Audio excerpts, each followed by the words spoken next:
Hello and welcome to Post Popcorn Picks, the podcast where we here at the Puyallup Post talk about the newest releases. I'm Steven Gonzalez, and today we're going to be talking about Dr. Seuss's The Grinch.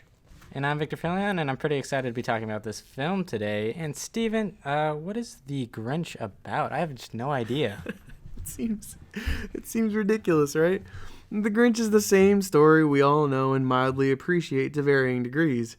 On Mount Crumpet, there's a Grinch. He's not a fan of all the Who's in Whoville, especially during Christmas. So he hatches a plan with his dog Max to steal all of Christmas from the Who's and end the happiness of Christmas in its entirety. What will happen as the Grinch plots to steal Christmas? So Vic, who is involved in this film?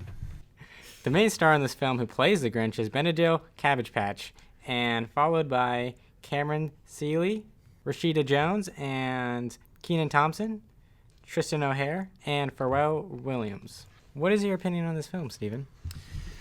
This movie's pretty much exactly what I expected it to be. The Grinch showed up, he stole Christmas, and spoiler alert, like we should put a spoiler alert warning like on the screen, but spoiler alert, he gives it back.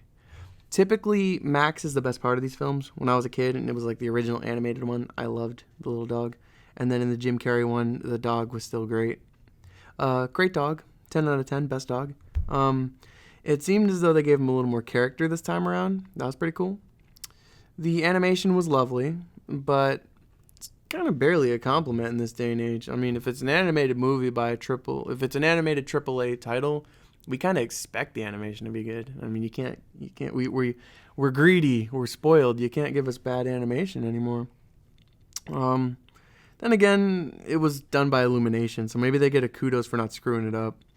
All in all, though, this film felt like a retelling nobody really asked for. It felt like a complete cash grab. I don't know if it was Boondoggle Cumberbund's fault necessarily, but he didn't change my thoughts on it at all. His voice work wasn't bad per se, but it didn't exactly add any depth to the character at all.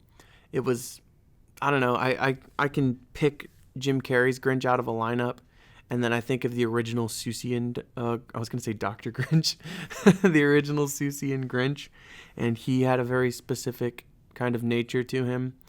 And then this Grinch was, I don't know, somewhere in the middle. He was Grinch, not too Grinch, not unlike Grinch.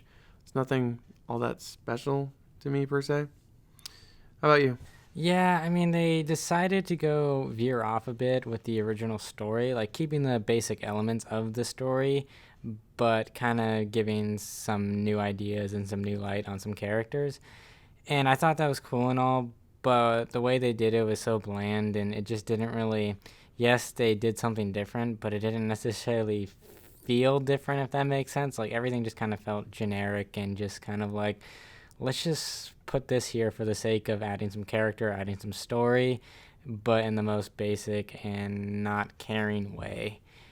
And I enjoyed the film for what it was, but I think a lot of people love the original Grinch movies, and I think they should be able to capture that love and magic again, but with more care. And this one, it kind of did seem like it was just more so of a cash grab, and it didn't really get me that much. Like, I probably wouldn't watch it again. If I had the three Grinch films in front of me, this is one I would for sure just not even consider watching again. I'd probably rate it a 2 out of 5. Like, if you have kids, I would definitely go take them to see it. I feel like kids would really enjoy this film.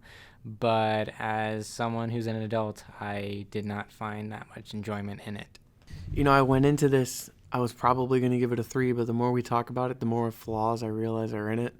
So I'm going to give it a 2 out of 5 also. You know, I mean, would I watch it if it was on? Maybe. But I'd watch the Jim Carrey Grinch even if it wasn't Christmas time.